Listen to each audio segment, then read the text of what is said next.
uncover the effective strategy to bridge the gap in dental care, creating more harmony as a provider, as well as improving oral health, linking to overall well-being. Stay tuned for this episode. Healthcare entrepreneurs, are you ready to rewrite the rules for your business so you can have more time off, a great team, and more income while creating a positive social impact? Then you are in the right place. Welcome to The Provider's Edge. I'm your host, Sabrina Rumbach. I'm a provider, an international peak performance keynote speaker, and a best-selling author. Let's open the gateway to profitability for you today. My guests and I help healthcare entrepreneurs and startup founders like you break through barriers so you can control your business, control your life, and control your future. This is your defining moment to be a disruptor in healthcare. Welcome back. This is your host, Sabrina Rumbach. Today we have Raquel Norris with us. Most people call her Rocky. And she has been a dental hygienist and turned into a holistic nutritionist because she saw a gap in how we're serving our patients, and especially in a modern day of dentistry. Now she is able to provide weekly one-on-one coaching to her clients so she can guide them through understanding how oral health and gut health are connected. And now she really focusing on helping patients to see the root cause of oral diseases and leading into their overall health and not just putting a Band-Aid on things.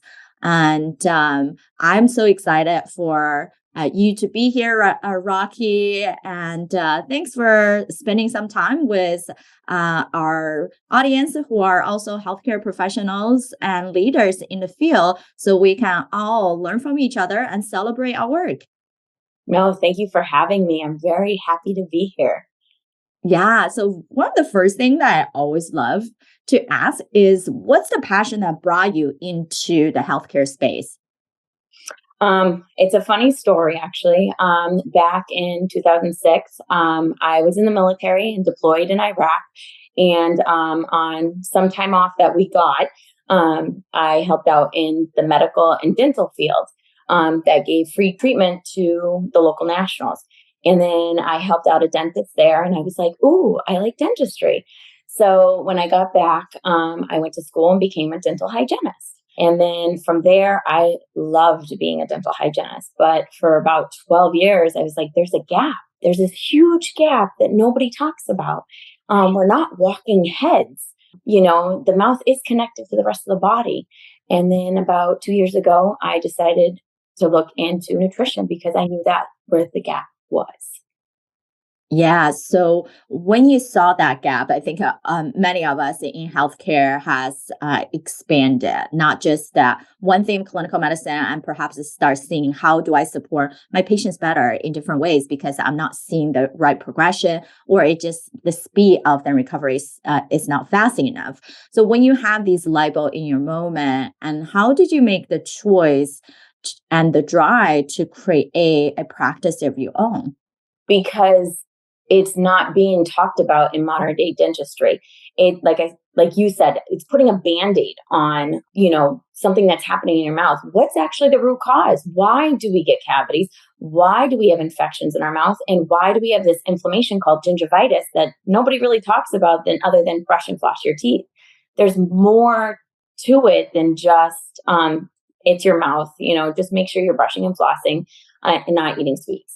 I knew that there was more to it than just that. So that's when I was like, I need to start looking at the foundational work of why we're getting these infections, why we're getting diseases in the mouth. And that led me to holistic nutrition, because if we're getting the right nutrition in our bodies, then our mouth is going to just follow suit with that.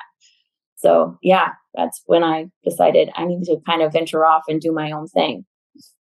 Right. And do you also feel like as part of that, whether it's lack of understanding without people actually tap into it? Because I only heard a very few dentistry specialists have talked about the nutritional part and then talk about how oral health is tied to everybody else, right? And it's only a few of you that's talking about this. So do you feel like it's an issue with access to dental care in the first place, that not only the providers perhaps don't have enough time and they're just dealing with the issue at hand, almost like a medical industry where they're already doing so many things and then patients are like volume is so high, they don't have the capacity really truly to educate on these other issues of dental care. Or perhaps is that majority of the population don't see dental care as something important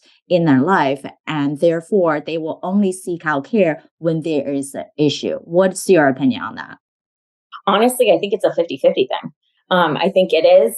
The dentists are overloaded. Dentistry in general is overloaded. I mean, the pandemic set us back, just like in the medical field. We can't get back that 6 months that we had to take off because we couldn't treat patients, prevent oral diseases, cutting back on gingivitis and cutting back on periodontal disease.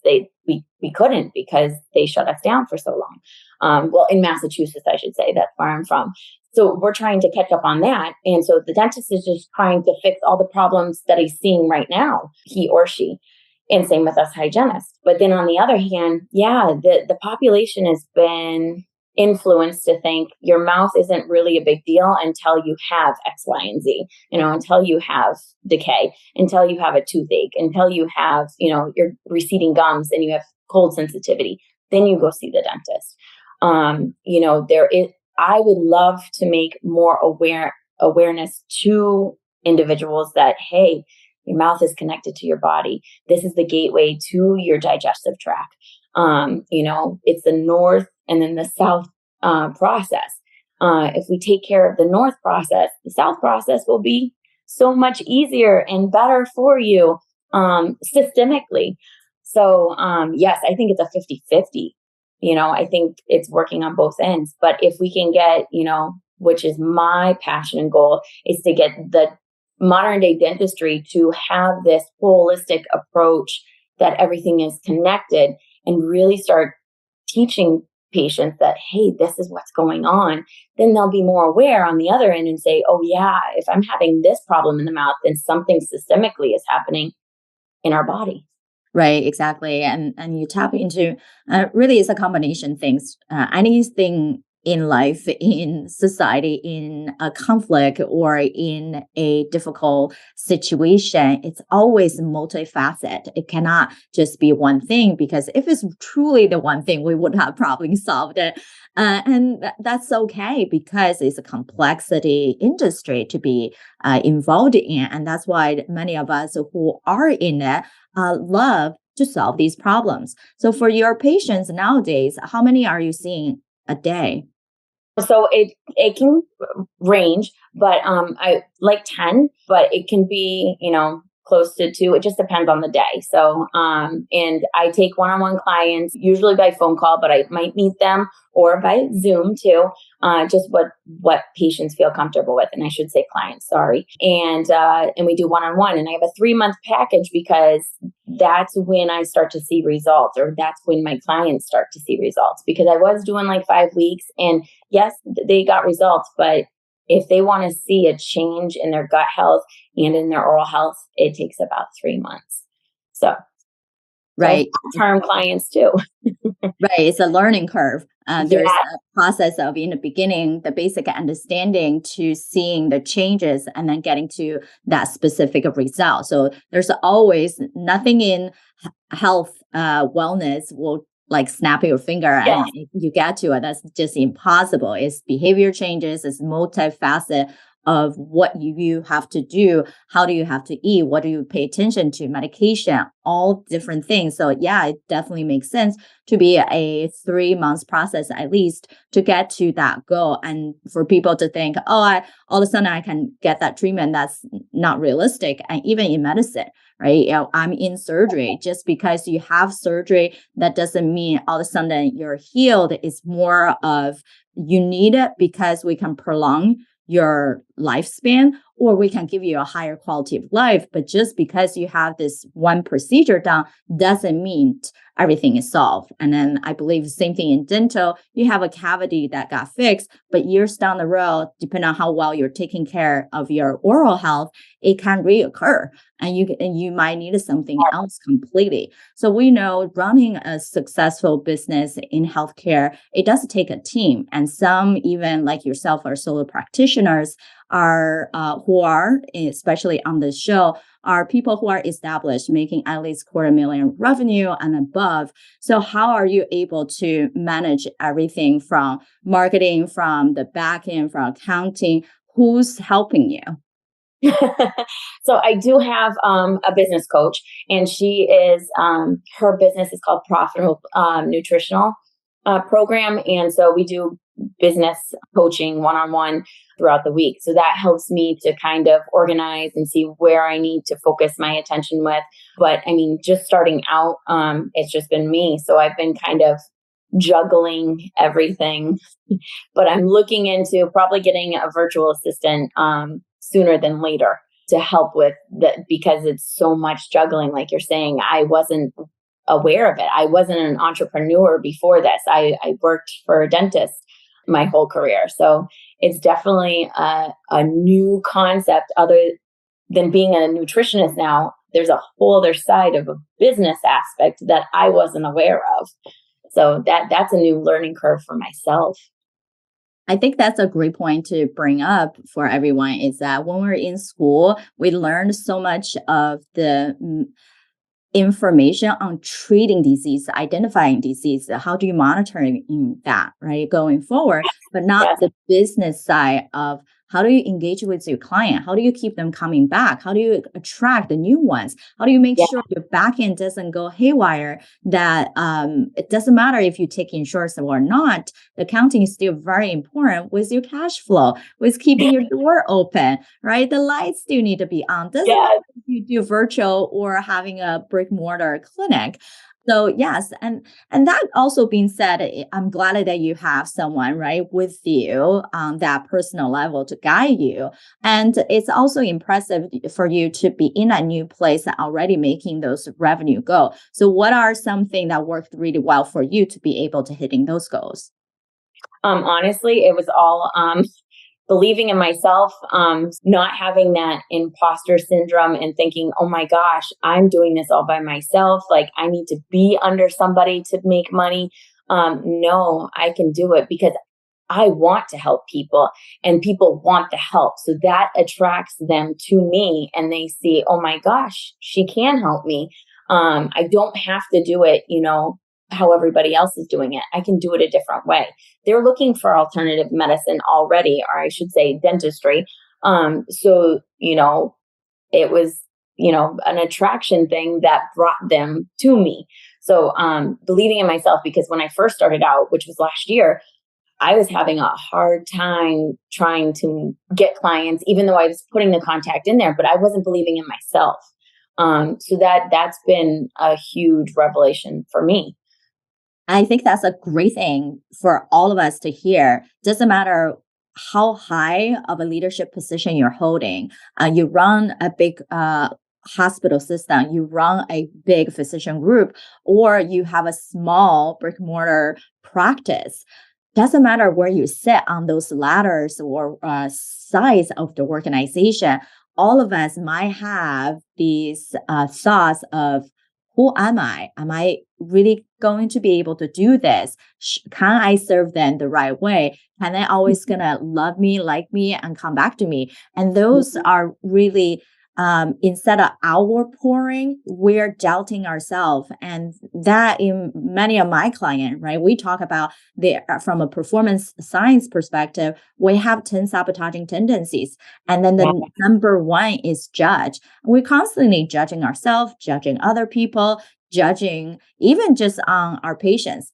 why are they not even listening to me? Like we give them options. Like, how come we talked about this like last week, and then this week it seems like we never had that conversation, right? And then for other people who see their patients right every 4 to 6 months, and becomes very confused because, and you know what? At the end of the day, we all have a life. We all have our own career. We all have other things going on in life. And it's hard to keep all of us accountable in some level. And we shouldn't take that into heart like a personal attack. Instead, it just what it is. We do the best that we can. We deliver it way above and beyond what we think we can, what they even ask us. And then at the end of the day, it's retrain our brain to be okay in the sense of Yeah.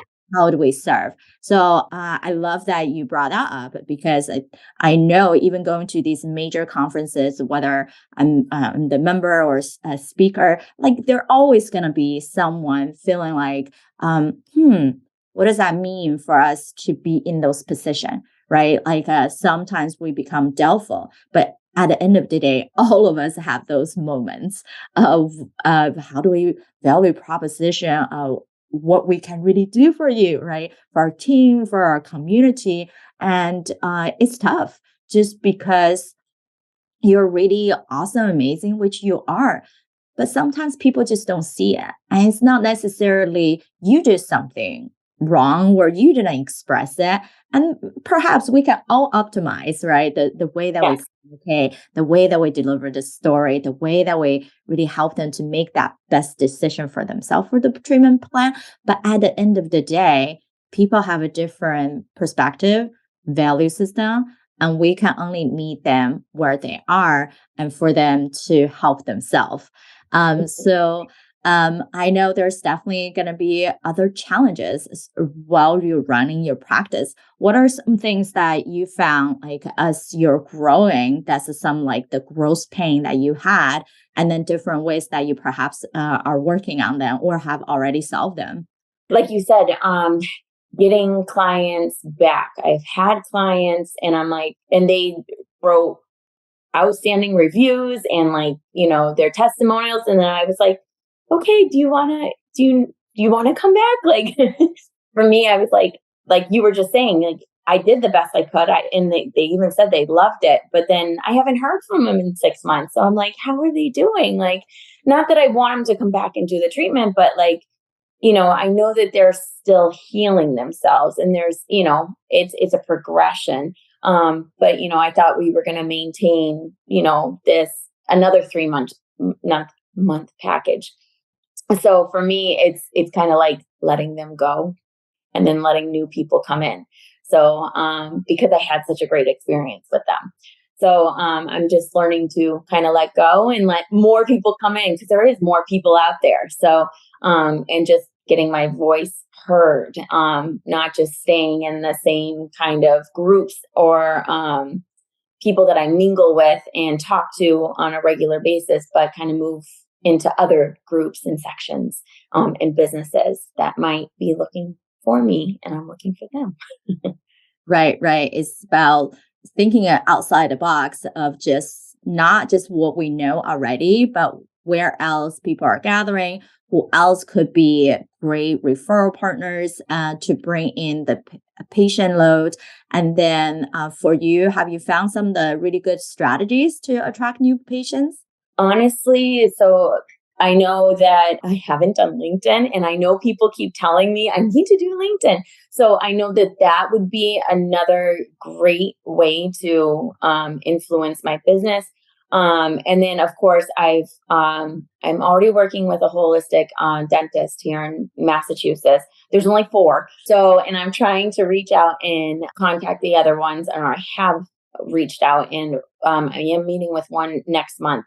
So I can actually now see them visually and talk to them one-on-one other than just doing, a visual contact point with them, so that they can see me in the clinic as a hygienist and know, they can trust me because I know the dentistry side, but I also know my nutritional side too. So So what I'm hearing is you become a lot more intentional about who you're reaching out to, and then understanding that they might have this gap that you're able to fill to personally have a conversation. And so you can provide the additional education, additional services, which is a great way to think. And then definitely linking is a whole different ballgame of connecting. And definitely I love linking all my newsletter, lives, linking audios and connections are mostly in LinkedIn because we see that is a more supportive platform than some of other social media, which can be overwhelming. And so definitely happy to connect you with some of the speakers who has been on the show, who has shared some of the amazing tips on how we building authority on LinkedIn. Now, we know everyone wants to be the best in their field, in different area of their life. As you're growing your practice, what are something that you're working on to continue to level up?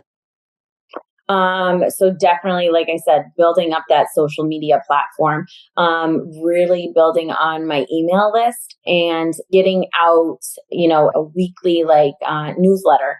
So understanding, because nobody really connects, or I should say, most people don't connect that your gut health is connected to your oral health, and just kind of making that more, the community aware of that. Or honestly, the whole world should be more aware of that. But yeah, so that's where I'm definitely going to start branching out more, because I've only been really local. So I've gone to yoga studios, and of course the dental offices around me, and then functional medicine practitioners. So I need to branch out more and get more national, I guess, is what I'm trying to get at. Perfect, perfect. This is all good directions. As we mentioned earlier on the show, healthcare in general has been pretty stressed out, and people take control of what they wanted to do, and then therefore some of them opened up their practice. Some of them trying to make sure the practice is keep at flow, sustainable, and then growing. So, how are you keep yourself balanced? That's a great question, because you definitely can get burnt out, because it's ongoing in your head, like, oh, I got to do that, and I got to do that, and I got to do that. So it's honestly taking a balance of, okay, this is what I'm going to get done today. It's little steps, right? In everything you do, and those little steps kind of snowball, and they make a bigger picture come about, and then more people are more attracted to what we do as practitioners. So for me, it's definitely like I've joined the Chamber of Commerce. I've made sure that I've get myself out there and really doing like podcasts like yourself, and just really focusing on showing people that I can help you with your problem. So, or with your symptom, or with, the issues you're going through. I can coach you through that. You don't have to do it by yourself, or you don't have to do it the way that we've been doing. You don't have to get your tooth drilled and filled. Let's go out this way. Or, you don't have to do periodontal disease, which is gum disease, than the way that dentistry has been doing it. So those are my key elements of talking to people one-on-one, but also getting referrals, and just getting out there on social media and making myself known on these different platforms. Right. So it's finding for you, finding that balance on what to do and how to do it. And now also focus on the educational side, and not focus on how people perceive, and then consistently going forward, and not feeling like you have to do all the things, because if we're trying to do all the things, that's when you start not working on the business, but in the business, and driving little things every day, and can be very tiring, and it's not sustainable. So I appreciate your sharing that. I know other people in the audience who might want to learn more, and perhaps share your value to their patients. How is the best way to connect you with them? So I do have a website. It's called toothgut.com. I do have Facebook, and it's called Nutrition with Rocky. And that's under Tooth and Gut Nutrition too. And then I have Instagram too, and it's called Tooth Gut Nutrition. And you can find me all three of those ways. And then, of course, I have email too. So, and that's Nutrition with Rocky at toothgut.com. So if you have any questions or if you just want to chit chat. Awesome. Appreciate everyone for joining us. Until next time. Thank you for listening.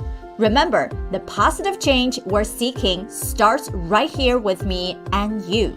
If you are a fan of the show, or if you are just having struggles or success that you're either experienced in the past or are experiencing now in the healthcare industry, these matter to all of us. I want to hear from you. Visit SabrinaRumbach.com/connect and send me a direct message. Talk